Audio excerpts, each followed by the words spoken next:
Welcome to Strength in the Numbers. My name is Andrew Codd, accountant, author, and commercial finance entrepreneur, and it's my job each week to bring you leaders in finance and business and deconstruct with them their real stories, insights, and hard-won lessons into practical advice on the key strengths and qualities you need to remain relevant in accounting and finance today, as well as the steps you can begin to take to elevate the impact you make to have a fun, successful, and rewarding career in accounting and finance. Now let's go over to the show.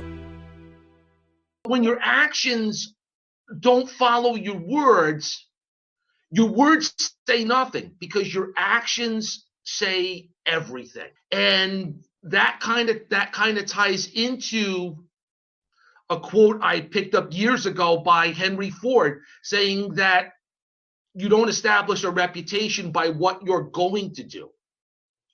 And I think what I find with people is they can talk, but your actions, if your actions contradict what you're saying, then how can I believe what you're saying? I'm going to believe what you're doing much more than what you're saying. Hi everyone, and welcome to this week's Strength in the Numbers show.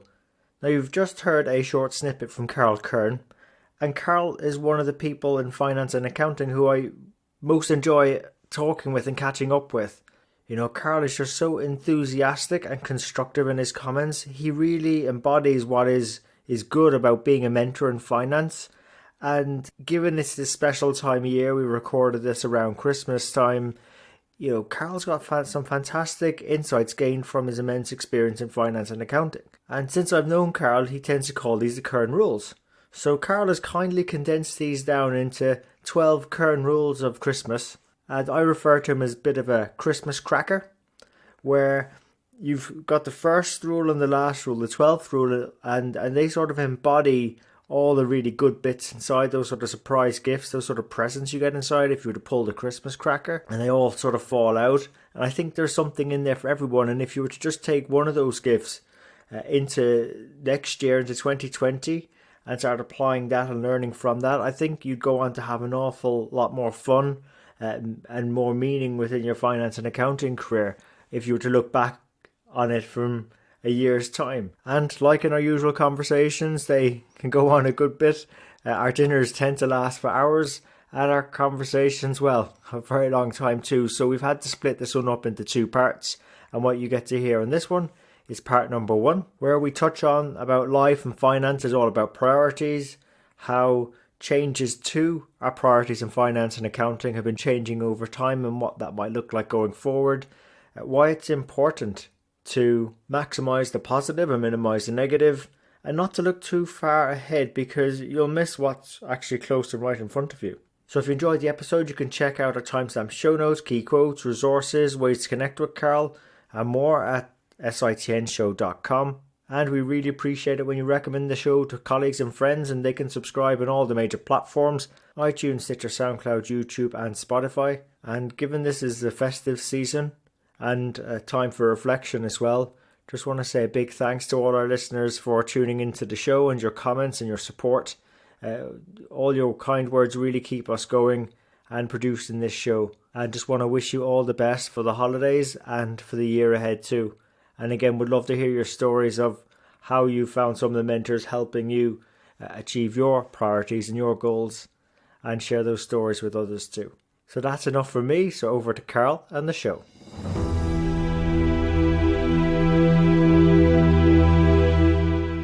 Carl, welcome to the show. Thank you, Andrew. It's a pleasure to be here.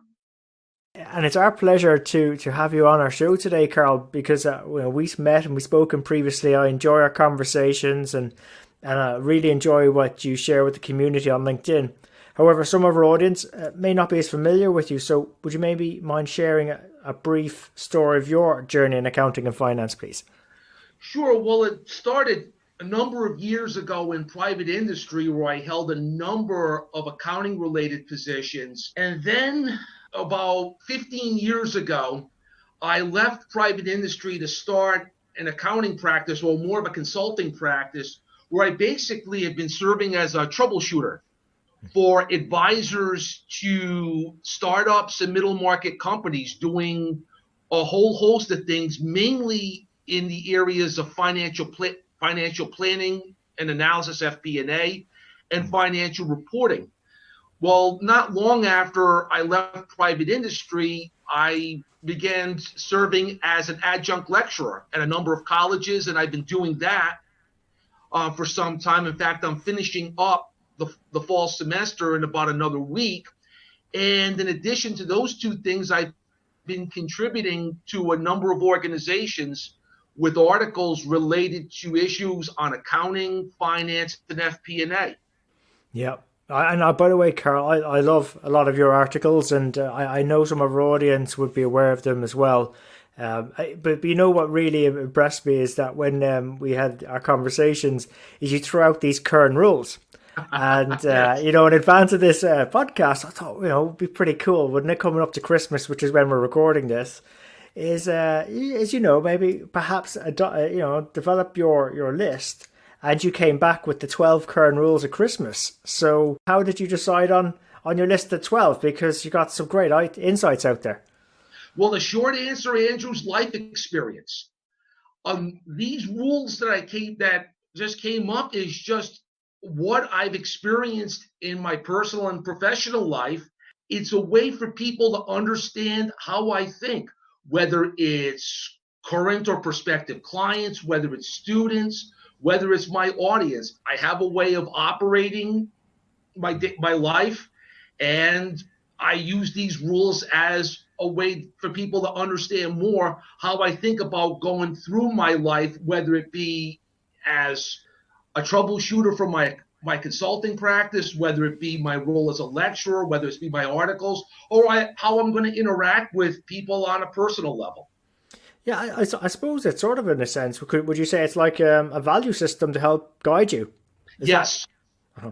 Yes. Yeah, well, Yeah, that's another way of putting it. Absolutely. Yeah. Well, no, because because when I was reading it, I could definitely see those values running through the work that you've been putting out there. So, and I could again imagine probably similar based on our conversations previously, with your students and with the companies and enterprises you've been troubleshooting. I've definitely got a sense that they're already flowing through it. So, I mean, how about we jump into the list? Why not? Let's go for it. Yeah. So number one, life is about priorities.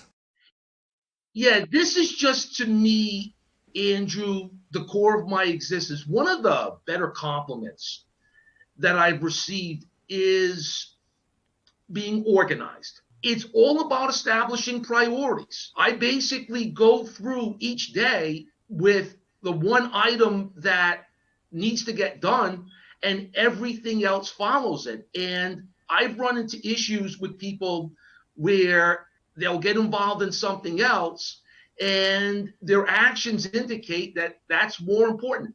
That's fine.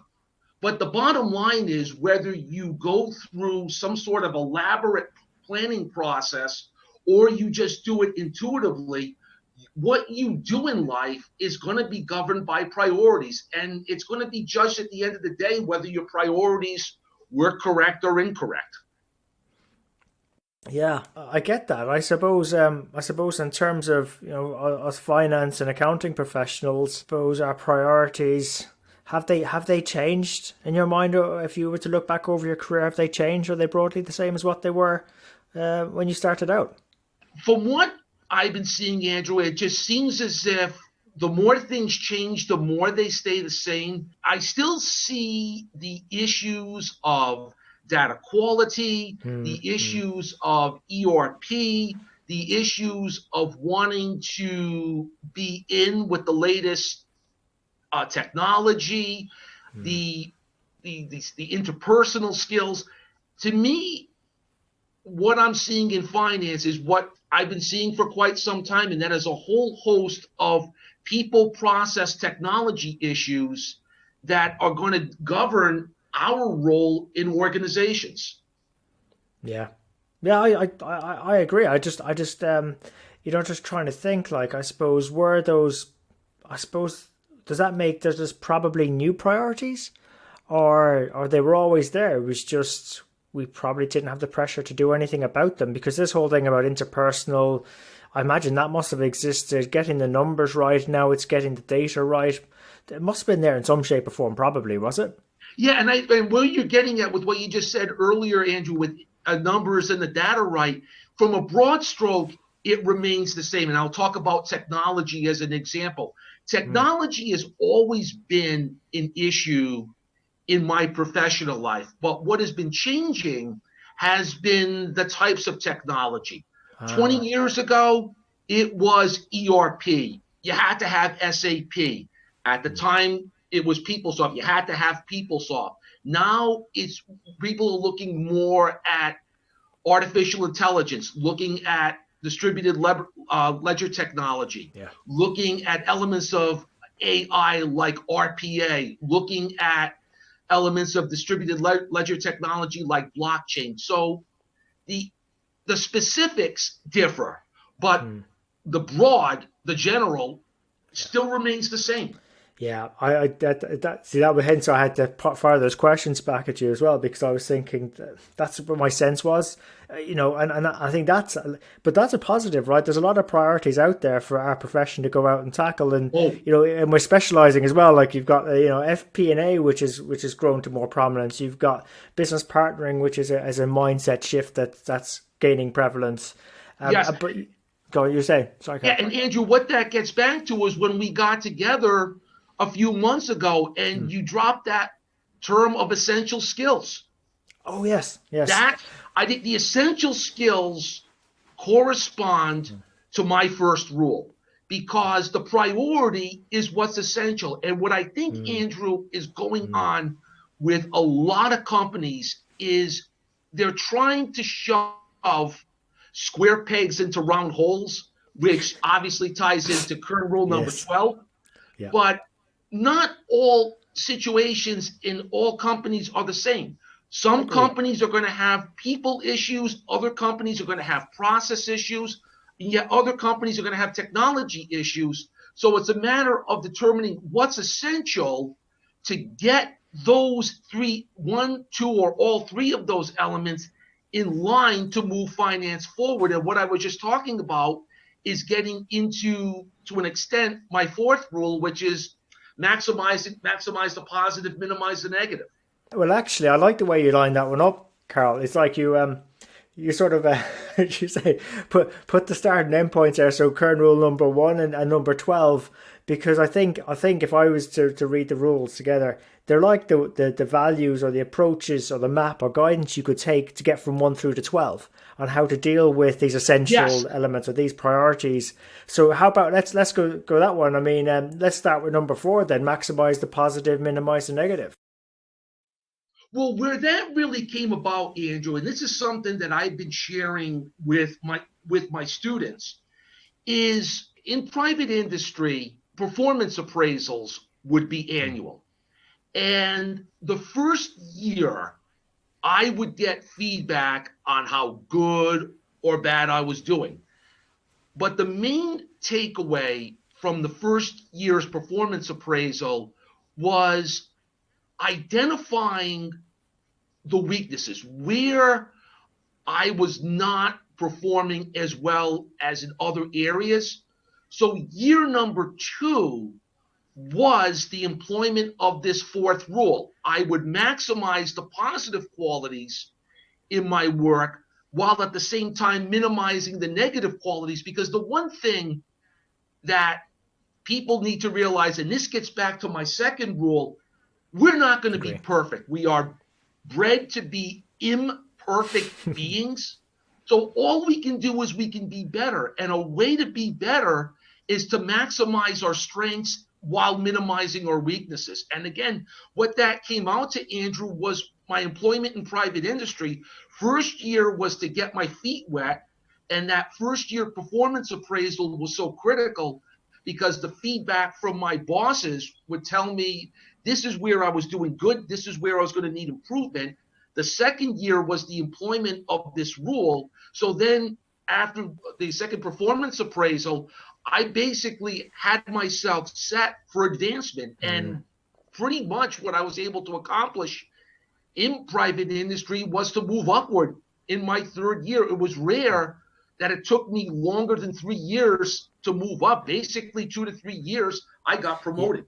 And a major reason for that was this rule of maximizing the positive, minimizing the negative, of my Yeah, qualities. I like that, but then again, I like how you laid out the 12 rules, because even if people sort of looked at one, I mean, we should look at them together, but even try to focus on one a day, and I keep doing that maybe as we go in even to next year. I thought that your third one was really excellent advice as well to get there, not trying to be better than others, just trying to be better than yesterday. I think that's key, particularly in the day where social media is so prevalent and people can be distracted by the lives others are leading that seem to be everyone out there leading their best lives, and it looks all wow, wow, wow, rather than us focusing on trying to be better than yesterday. Well, the thing is, Andrew, when it comes to that rule, and I want to get into this, when it talks about do not try to be better than others, people need to understand that the competition is not the people who are your peers, colleagues, however you want to label them. It's yourself. Agree. And your peers, your colleagues are going to be operating under a mindset that they want to get better. So the bar, if you use people as your bar, that bar is always going to be moving. The only bar that's not going to move is yesterday. That's done. So with me, I look at the end of the day and I say to myself, well, what did I accomplish today that made me better than yesterday? And it's really not that hard. And what that does mentally is it gives you that level of satisfaction that you are moving forward. And that, to me, is the most important thing, because if you're trying to compete against others, Andrew, to me, that's a losing battle, because seriously, Andrew, because what you're operating under the notion is that everybody else around you is not doing things to better themselves. And that's foolish. I don't think there's anybody out there who is just staying motionless. They are doing whatever they can to better themselves. So as I was saying earlier, that bar of betterment is always going to be moving. The bar that's not moving is what took place yesterday. So it's very easy to look at today, compare it to yesterday, and say, yeah, I was better than yesterday. Yeah, I agree. And you know what? Then there's another one of your rules then, Carla, I could think highlight that even better. It's not about saying that we're going to do better. It's your actions say everything. So that was number 7, Oh, absolutely. Because one of the things that people need to avoid is constant talking. Because your words, no, because I think people are going to say they're going to do this, they're going to do this, they're going to do this. But when your actions don't follow your words say nothing, because your actions say everything. And that kind of ties into a quote I picked up years ago by Henry Ford, saying that you don't establish a reputation by what you're going to do. And I think what I find with people is they can talk, but if your actions contradict what you're saying, then how can I believe what you're saying? I'm going to believe what you're doing much more than what you're saying. That's very important for our profession. That people, if we want to get that trusted advisor or that status of credibility, if we're just talking about it, that's not sustainable. What's sustainable is doing the right things, and tying it back to your previous rule about just trying to be better than yesterday. That will lead to continuous improvement over time. I mean, what Yes. in your mind, Carla, you've probably seen this. Like, why would someone, how do you say, procrastinate from, I don't know, taking action? Just, they talk the talk but don't walk the walk, I suppose, is what the colloquial term is. Andrew, it gets back to the first rule. It's all about priorities.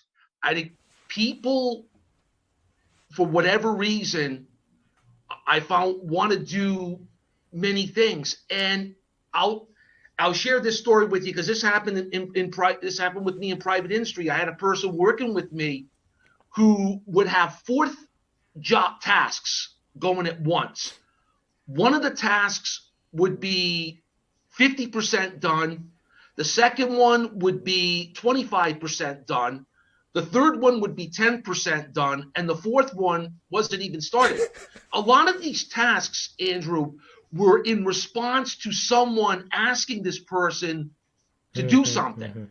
So I was just watching this person trying to juggle four things at once. So I just said to this person, when someone comes to you with a request, respond with this question: how soon do you need an answer?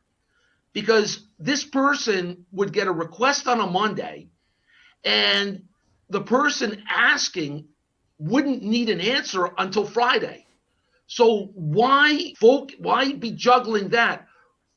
Establish a lower level of priority for that and get the things done that need to get done. Because one thing I emphasize to this person is, if you rush to do something, it's more than likely you're going to make a mistake and you're going to have to start it over, which is one of the reasons for rule number 11. Disorganization breeds unnecessary mistakes. Oh, definitely. I'm glad you went to 11, because I thought it was very close to, as well as, you know, when you start solving a problem, I think it was your number 9, the first place to look is the mirror, because, you know, like to yourself, asking that question is really a reflection of ourselves. I mean, that's part of the system of getting organized. Andrew, can I share the story about how I came up with rule number 9? Oh, definitely, please. Yeah. Oh, this one happened in 2010 when I had a stretch of teaching at 3 schools during one semester. And each roster at each school, I had difficulty getting assignments from students. And I was figuratively chasing students to get their assignments in so I can grade them accordingly. So once the semester finished up, I went through the syllabus and I'm looking at it and I'm saying, well, there's a very good reason why students did not feel obligated to hand in assignments when I was looking for them, because there was no firm timeline. So what I found with the problem that I was experiencing, and that was receiving assignments from students in a timely manner, it was because I did not establish that timeline. So that's how I came up with this rule, is that, well, there was a problem. Don't blame the students. Yeah.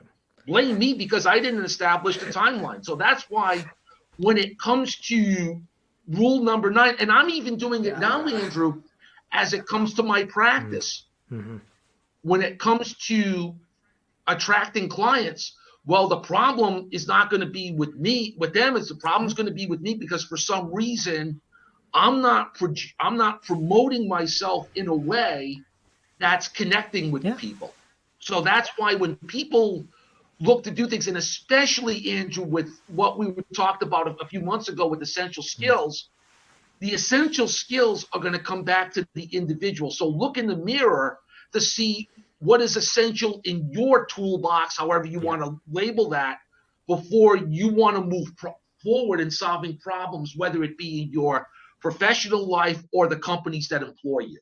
That's a great way of looking at it, Carl. And I was sort of, as you were describing the scenario, I felt a bit sort of relieved, because I wasn't the only one who had that I would say that challenge.